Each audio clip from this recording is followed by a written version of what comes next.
16 matchup for the books.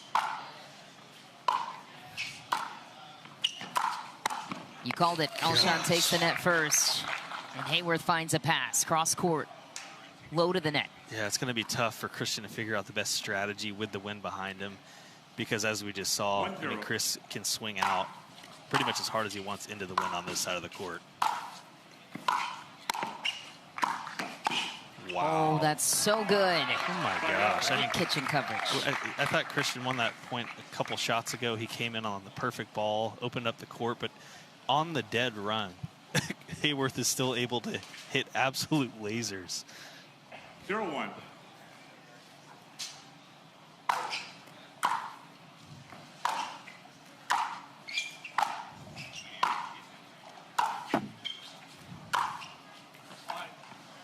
Point. It's interesting. So Christian's staying back on that point, and I wonder if that's a strategy he's thought about, because when you come to net, when you make Chris Haworth choose a target, he hits it. Yeah. So sometimes you don't want to give players a target that they can go for. So staying back might be an answer to kind of hang with Chris. That's a great point. Alex Crum talked about that yesterday in his big win over Ben Johns. He says he prefers a target, so he loves when guys take the net, so he can visualize that next pass.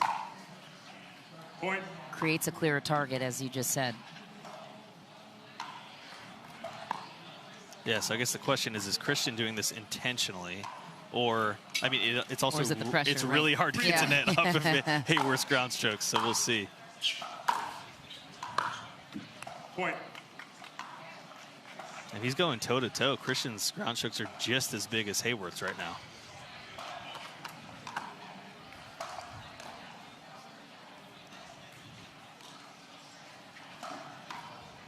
And Haworth was with the 13 seed, obviously, because he hasn't played a full schedule of singles yet. He started in the 40s. He's going to be top 5 by the end of the year, at least. Yes. Especially, you know, if he wins this event for 3,000 points. Even makes a final. Yeah, he'll just. Point. Finally a miss from Alshon. It threw Michael Lloyd into the top 10 most of this year because of this final run that he made in Texas. So 3,000 points is it'll change your no season. joke. Yeah, well, your season this year and the following year. Yes. Point.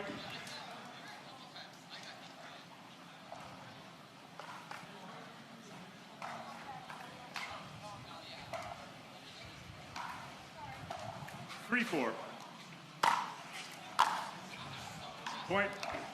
Yeah, in the race right now, Chris Haworth has just over 3,000 points. So if he gets 3,000 by winning it all, it would catapult him into the top 5. Just doubles his points in one tournament. To pass Jaume for top 5, depending obviously how Jaume does in the event as well. So there's a lot of things to consider, but. Yeah, and it's, you know, a race for the PPA finals too, top 8. 4-4. Make it. Can't imagine Chris Haworth not making top 8.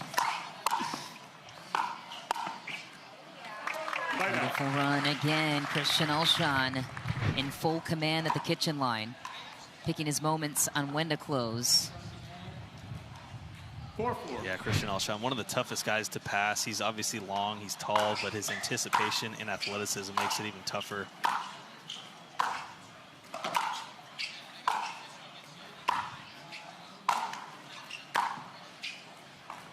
Point. Baseline pressure that time. Alshon swings on top by 1. 5-4.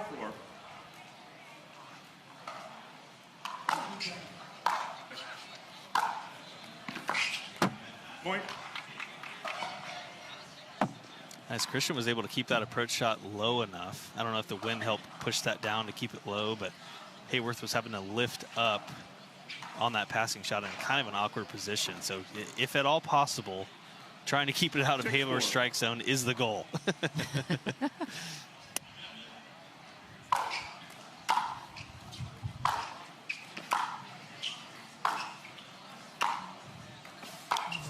Ooh. To the line, Alshon almost had the dipping drop to beat him.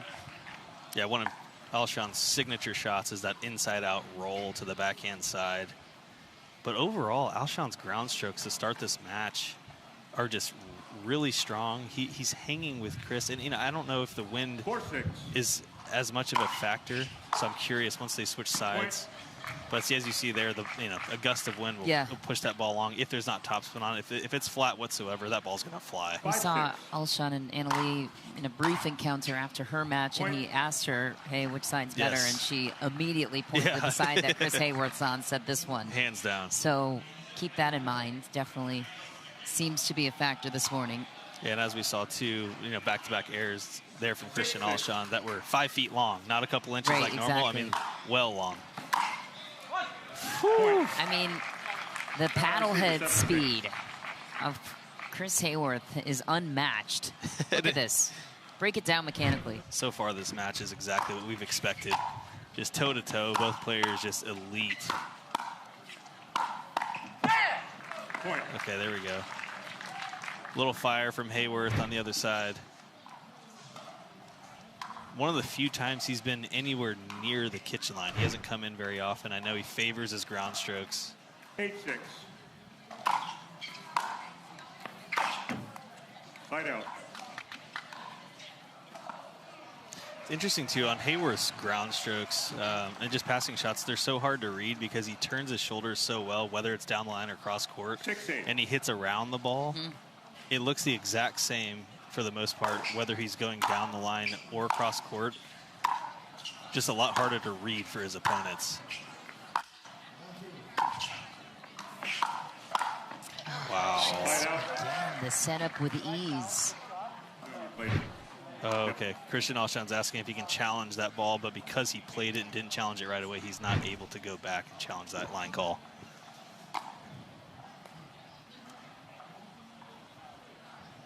It did look in though, so I don't think he has anything to worry about. Yeah. Okay, well, I don't know if I'm right on this one, Michelle. It might just be wide. That's a good wow. point. Live, I thought I saw it in, but yeah, we're on the far side. That's a perfect shot, though. Wow. On the run, though, so hard to see when you're sprinting to the sideline and are above it. Is it in? Is it out? Different angles. You're focused on the shot, not calling the line.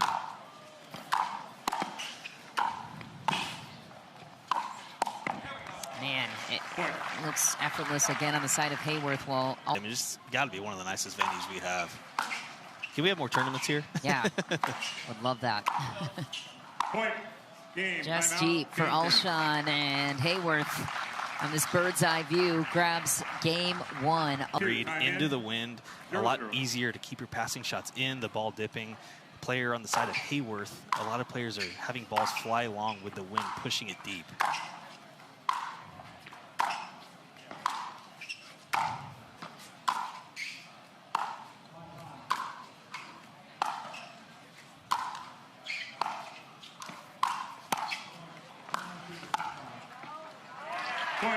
I think it's going to be a lot easier for Alshon to move forward because Haworth's passing shots aren't going to dip as easily. Haworth's really going to have to get under these passes and hit even more topspin to get it low. But with Christian's court coverage, I think Christian just needs to basically rush the net and get in as quick as possible, whenever possible.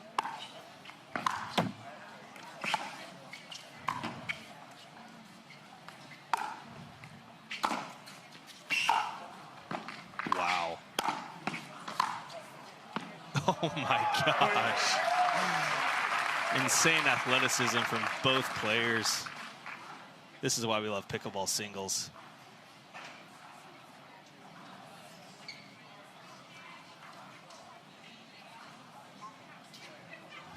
Two zero.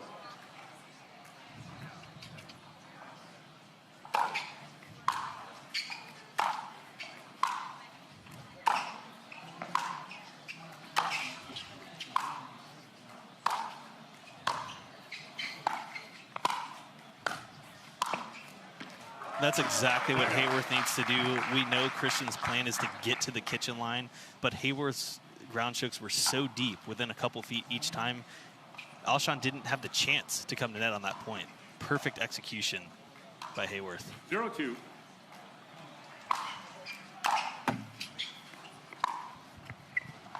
Side out.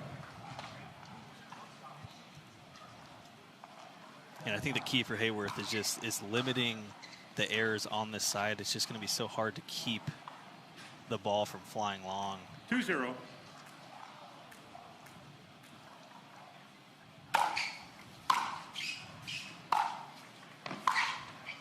Oh my, striped it down the line. Alshon's even there to be able to cover it. I think that's good, but again, I'm 300 yards away from the situation, so I'm not even gonna try to pretend like I know.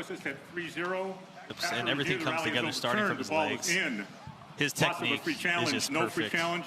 Doesn't ever look like he's overswinging, but has probably the biggest ground strokes on tour. 0-2. That's just it. Don't tell Hunter I said that, though. Yeah, I know. Well, as long as he doesn't rewatch this match, your secret's safe with me. I'm in. 0-2. Point. But you'll notice, so even if you see his serve, you'll see how much he comes around. His shoulder and his hip really rotate into the court. He's not just throwing his arm at it. All of his pace and power come from his hips and his rotation. Obviously, he has a strong tennis background.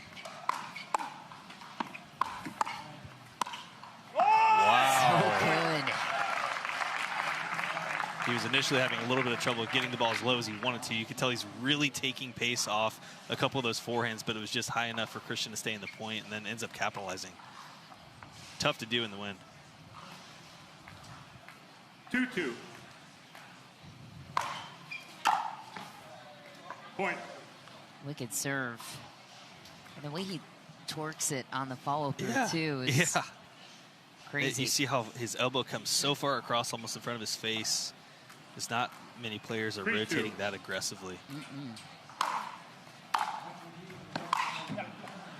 And he keeps a nice loose grip on the paddle too. Some people squeeze the paddle too hard, which actually makes you slower, just kind of like golf. If you're death gripping the club or the paddle, it reduces your ability to release. And so the power comes from your legs and hips. Keep the arm and hand nice and loose so it can flow through.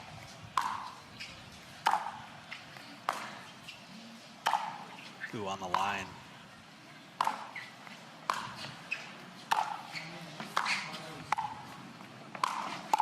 Oh my, great coverage from Alshon. Picked his moment to close to the line. Exactly. Finally got an opportunity to come in. A little bit of a shorter ball from Haworth and capitalize as well. Haworth doing such a good job of keeping these ground strokes deep and pinning Christian Alshon back. Christian Alshon got his first career gold in Cape Coral this season, back in March in his home state.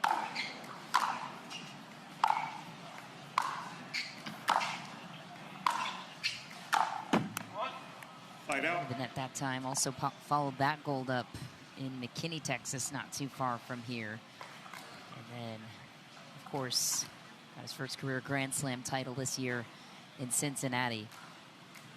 3-3. Yeah, he's been on a heater. I think we all expected him to do this well eventually in singles, and he's living up to his potential.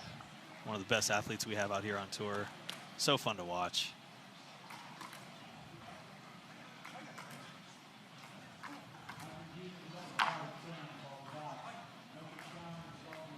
4-3. Johnson and Noe Cliff in a tight one over on Grandstand. Johnson with a 2-point lead. Game one. Oh my. Oh my gosh. I mean, just a little too short from Christian. Wasn't a bad shot, but you give Haworth a split second to load. It's 9-9. 9-9 indeed. I would like to see Alshon occasionally come in, just hit deep down the middle. If you hit it to either wing of Haworth, he's just ready for it. Point. Timeout receiver, 6-3.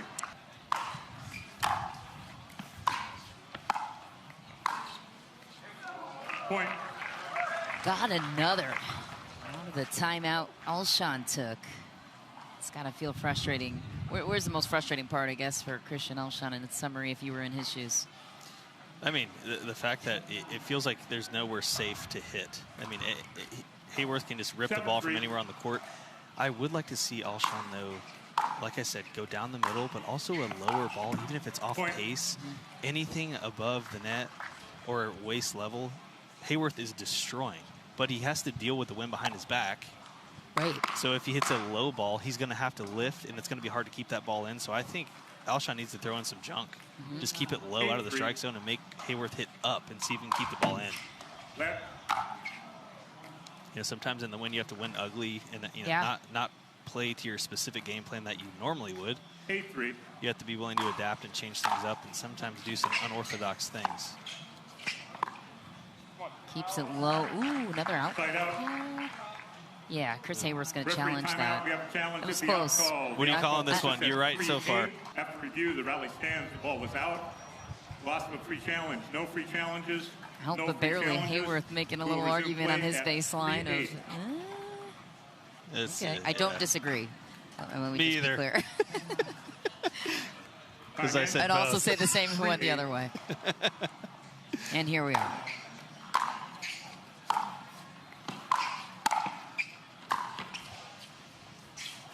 Oh my gosh, it's in.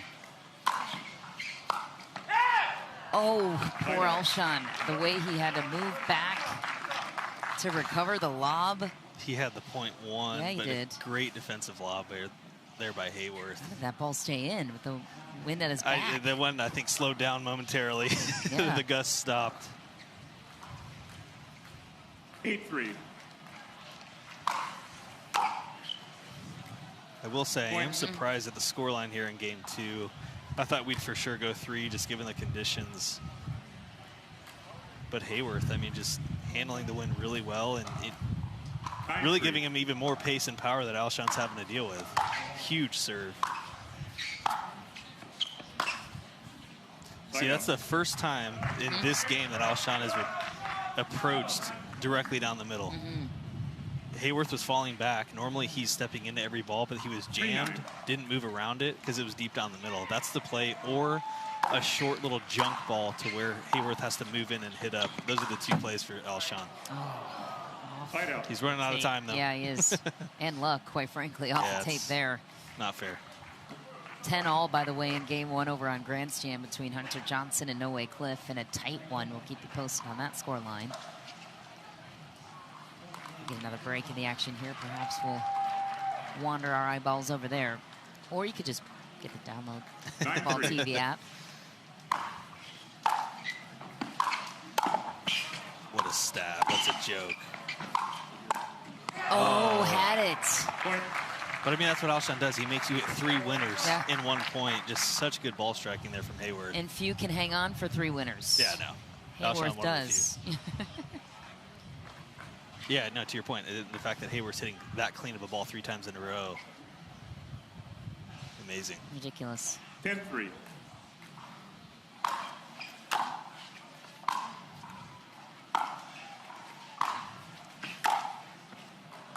Match seals. Chris Haworth runs away with it in 2. 10-3 with match point on his paddle. Chris Haworth, absolutely dominating fashion and on the desk, dude. Unbelievable effort. Thank you, thank you. Welcome into the Proton desk, Chris. I alluded to it. It could have been a final there. I think Christian is probably the most athletic guy we just have on tour. I mean, he's so deadly from the baseline up at the kitchen. What did you need to do well to come in and take this match? Yeah, I mean, it actually was a final like 3 weeks ago. Yeah. So I knew he was going to be tough, obviously. He plays more like the old school singles, if you want to say, where he's returning and coming in a lot. So I knew my passing shots had to be dialed. And yeah, I had to hit some lines and get lucky a few points and have some things go my way. We haven't talked to you since that $50,000 lifetime open win. First of all, congratulations. Awesome effort. If there's a time to peak, it's when there's $50,000 yeah, exactly. on the line. I'm like, November's a good time to play well, I guess. How did you feel after that one? And have you bought anything new? Is there a purchase we made? I felt tired after that one. Virginia Beach and that back-to-back was pretty tough, and then straight to Vegas. I haven't bought anything. I haven't had any time, so we'll see. If I show up with something shiny, you'll know. I love it. Thomas Wilson on the broadcast was talking about how effortless it looks out there for you, especially on that two-handed backhand, a lot of open stance. In tennis, were you doing that much open stance, or is that something that's changed? And what are you working on to make it look so effortless out there? Yeah, the backhands always come super natural to me. I don't really think about the footwork too much. I think the open stance hides which direction I'm going a little bit longer, so sometimes from the middle of the court even I'm trying to hit open stance, but yeah, I would say it just kind of hides where my shot's going to go. A little windy out there. We just haven't asked a player yet. Is it affecting the play as much? Is there a good side, bad side? How much is it affecting play? Yeah, I mean, I think I finished on the good side there. But the first game, I think he would say, I think the level was pretty low to start with. The first 8 or 9 points, we were both making a lot of errors. So it took us both a little bit to adjust to the wind. I think your breakout tournament a few years ago was here in Dallas. You've had success here before, obviously looking for success. What about Dallas do you love? I know it's only a couple hours away from Stillwater where you went to school. Maybe there's something in the water there. Yeah, I mean, it's 3 hours away from home. I had probably 25 people from my home club out supporting yesterday. So, you can't beat that, having friends and family close. Well, congratulations to you. Moving on, it was an incredible performance against a really good Christian Alshon. Thank you. Thanks for guys. coming up here. Chris Haworth, moving on.